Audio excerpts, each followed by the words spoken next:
Continuamos con las sesiones y las mesas de trabajo. La siguiente mesa de trabajo, que es la última de la mañana, trata de marisqueo y pesca de bajura. Tenemos 3 ponentes. El primer ponente es José Manuel Fernández Polanco, es profesor de la Universidad de Cantabria, doctor en Ciencias Económicas y Empresariales, profesor de Investigación de Mercados, consultor de análisis de cadenas de valor en FAO, experto de los grupos de economía de la acuicultura e industria procesadora de STEF, lleva 26 años de experiencia investigadora en mercados de productos pesqueros y participa regularmente en proyectos internacionales y de cooperación. Su ponencia tiene por título El mercado de ostra cultivada a comienzos del Imperio Romano. Tienes la palabra, 12 minutos, porque vamos con un retraso de media hora, para que después pueda haber preguntas. ¿Vale? En micro.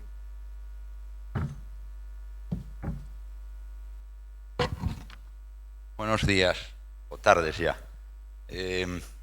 Bueno, yo lo que voy a contar no me dedico habitualmente a eso. Esto por aquí chamanlle non ter que facer, vale? Cuando no tengo que hacer, desde hace unos años, un poco por culpa de ese señor también, me empecé a interesar en una época de la acuicultura. Bueno, ya me interesaba siempre esa época desde muy pequeñito. Traté de mezclar un poquito lo que es la pasión con el trabajo. Si no os gusta, la culpa es de ese señor que está ahí, Jacobo, que vio la presentación que yo di este febrero en Nueva Orleans, en el WOS, cuando ya tenía un poco, a base de varios años, el puzzle medio montado. Ya os diré a partir de qué momento tengo que seguir montando puzzle y hasta dónde son, bueno, pues hechos contrastados y dónde empieza un poco también la teoría. Yo soy economista, entonces me dedico a estudiar negocios. Los romanos cultivaban peces, cultivaron ostras, nos dejaron mucho material hecho, pero los romanos tenían una cosa muy clara. Cultivaban peces y moluscos porque era un negocio. Lo dice Plinio el Viejo muy claro. Esto se hace por pura avaricia. Ellos querían ganar dinero y el pescado, hasta determinado momento, era una fuente de riqueza increíble. El pescado podía cotizar precios que hoy nos parecerían brutales. Luego os comento lo que era el precio medio de la ostra, de una ostra. Yo me informé o busqué, empecé a trabajar así más un poquito en profundidad. Repito, esto es cuando no tienes más que hacer. Entonces, un verano es una semana, otro verano puede ser un mes y así sucesivamente a lo largo del tiempo. Hay fuentes, hay muchísimas fuentes sobre acuicultura en general. Ostra es de lo que más detalles tenemos, pero también hay bastante fuente de peces. Hay fuentes en historiadores antiguos, desde época republicana a incluso época ya imperial mucho más avanzada. Quizá los biólogos conozcan bien, Plinio el Viejo por supuesto, y si hablamos de acuicultura o en general, Columela, el gaditano Columela, que incluso nos habla de probióticos para los peces y toda una serie de cuestiones de alimentación que parecerían muy actuales. A mí me interesa mucho más lo que me habla de consumo, mercado, también costes de producción. Tenemos alguna información muy relevante en leyes, en el derecho romano. Al finales de la República, lo que fue las leyes suntuarias, había una tendencia entre un buen romano tenía que ser un tipo austero, moralmente intachable, un poco más o menos tenía que ser un monje. Y se impusieron una serie de leyes para limitar vicios. Fundamentalmente las leyes suntuarias iban a tratar de reducir el gasto en bienes de lujo. Y el pescado en general y las ostras en particular eran bienes de superlujo. Entonces esas leyes les afectaron. Pero sin duda la que nos da el dato económico más preciso de la ostra es el decreto de Diocleciano, en donde aparecen referidos los precios máximos que se podían cobrar en ese momento para diferentes tipos de productos, y bueno, ahí podemos comparar cómo cotizaba la ostra frente al pescado, cómo cotizaba frente al mejillón y cómo cotizaba frente también a almeja, berberecho y otros moluscos. Arqueología. Allí donde había romanos hay conchas de ostras. No falla. Es más, si hacemos el análisis estratigráfico, sobre todo lo que es la zona de lo que era la Galia Trasalpina, la zona de la Narbonensis, lo que es ahora Marsella, casi hasta los Alpes, en la Galia Narbonense se ha comprobado en yacimientos arqueológicos como a medida que se fue romanizando, los galos dejan de cultivar mejillón para cultivar ostra. Daba muchísimo más dinero. Y, por supuesto, los investigadores modernos. Y, sobre todo, una tendencia que se da a finales del siglo pasado, que es empezar a aplicar o a tratar de explicar fenómenos que se daban en la economía romana a través de las leyes del mercado. Hasta entonces, la corriente principal que encabezaba un tal Polanyi, siguiendo al alemán Max Weber, era que solo podía haber economía de mercado si eras protestante. De la ética protestante y el espíritu del capitalismo, y si no entrabas en esos cánones no había capitalismo, no había economía de mercado, no había nada de nada.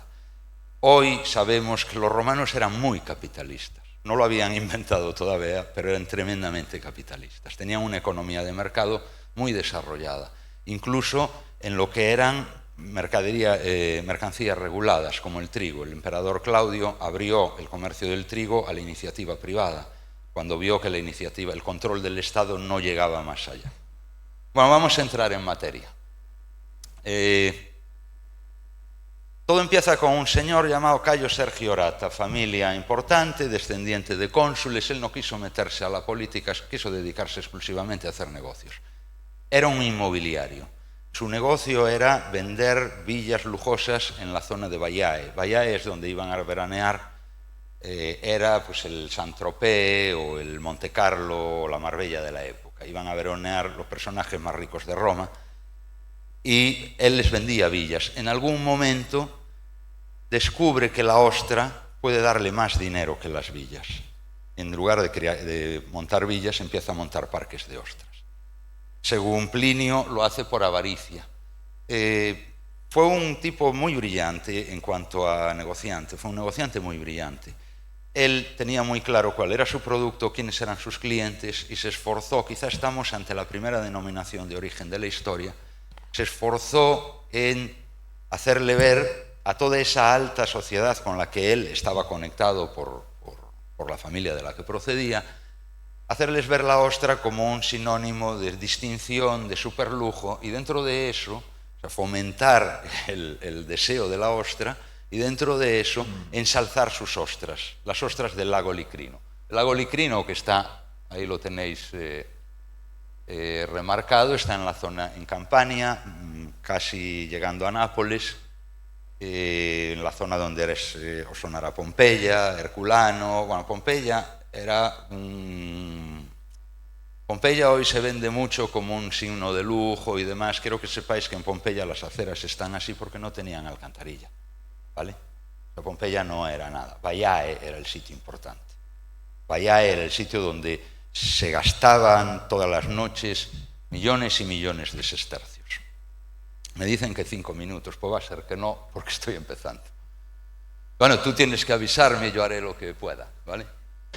Bien, es una economía de mercado. ¿Qué quiere decir esto? Que la producción principalmente estaba en manos privadas, gestionada por gente privada, y los precios se fijaban de acuerdo a las leyes de mercado, cuánto estaba dispuesto a pagar la demanda y cuáles eran los costes de oferta.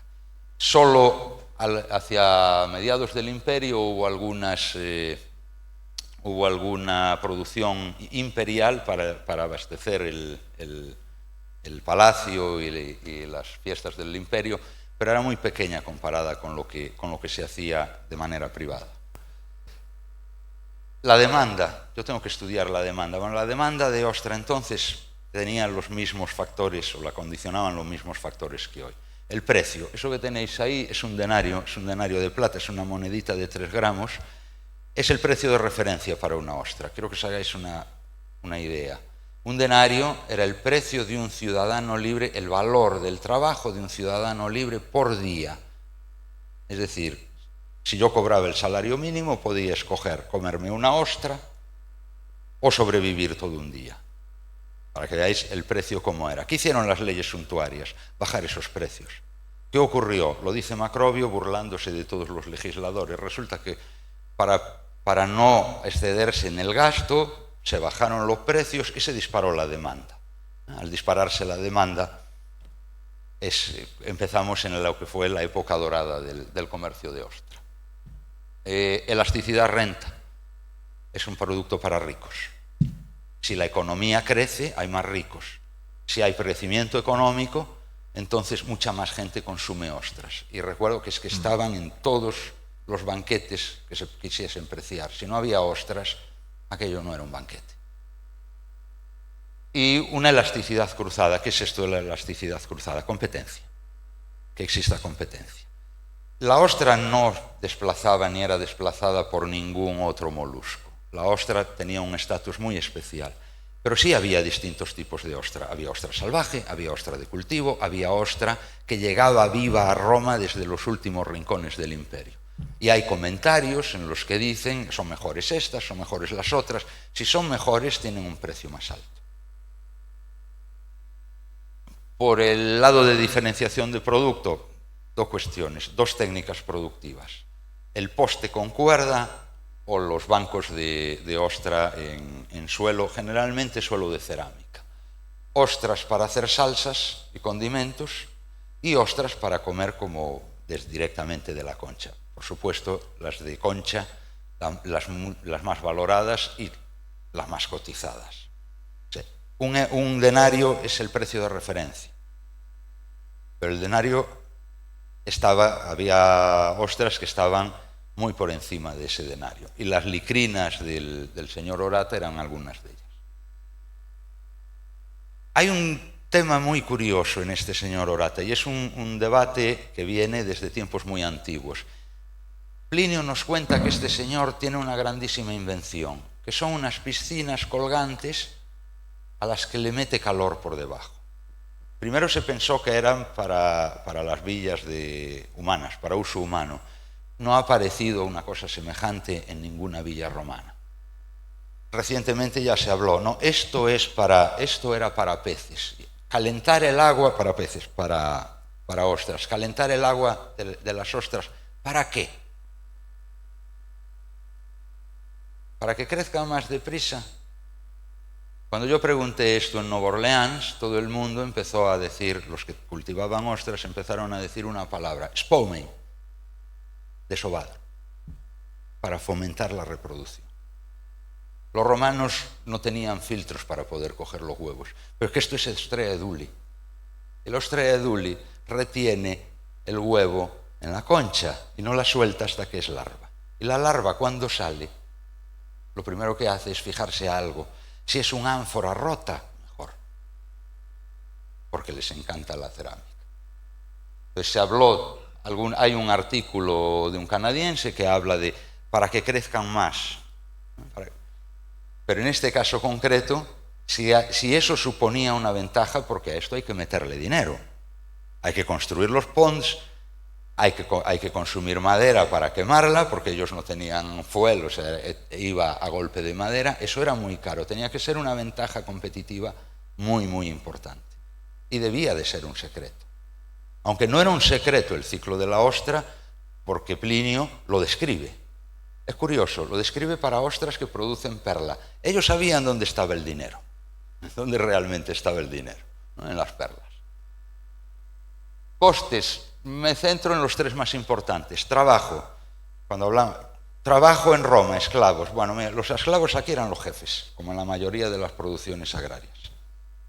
Se contrataba, hay una cosecha, la cosecha tiene un periodo, tiene un tiempo. Para eso se contrataban trabajadores libres. Les pago y luego los despido. Y ya volverán al otro año. El esclavo era una mercancía tremendamente valiosa. El esclavo crecía en la casa, el esclavo aprendía las cosas técnicas de las ostras. Y luego igual diventaba en liberto. El liberto quedaba liberado y es posible que quienes después continuaron trabajando las ostras de este señor Orata hayan sido 2 siglos después los descendientes de sus esclavos. Depreciación de capital. Orata instaló, al parecer, según cuentan, ponts en 3 lagos de la zona. Eso se deprecia. Pero que los romanos no sabían lo que era la depreciación de capital. Sabían lo que era el mantenimiento, pero no la depreciación de capital. Eso es un concepto muy moderno. Por lo tanto, tú le quitas un coste importantísimo, siempre va a ser psicológicamente ganas dinero. Si tú crees que ganas dinero, sigues metiéndole dinero, sigues invirtiendo en ello. Y con este análisis, esto es lo que está cerrado. Ahora un pequeño ejercicio de teoría económica. ¿Cuál fue el ciclo de vida de este negocio?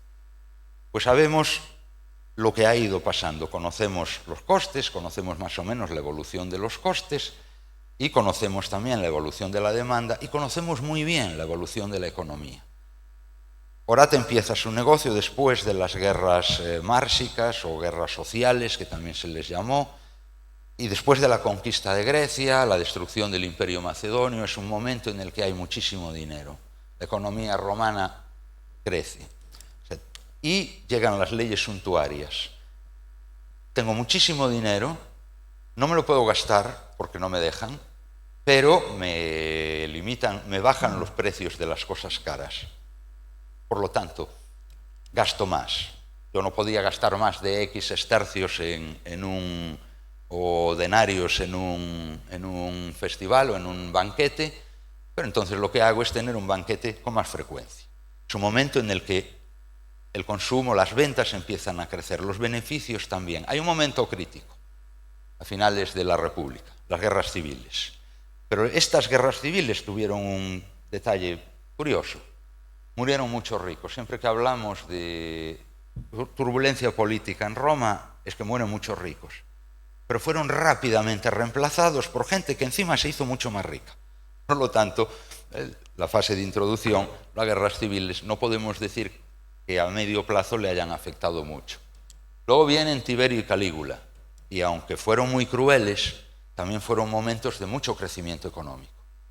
Estamos en una etapa en la que aumenta el consumo, aumenta también la producción, y al aumentar la producción sabemos que vienen las economías de escala, o sea, aumentan los beneficios de los productores.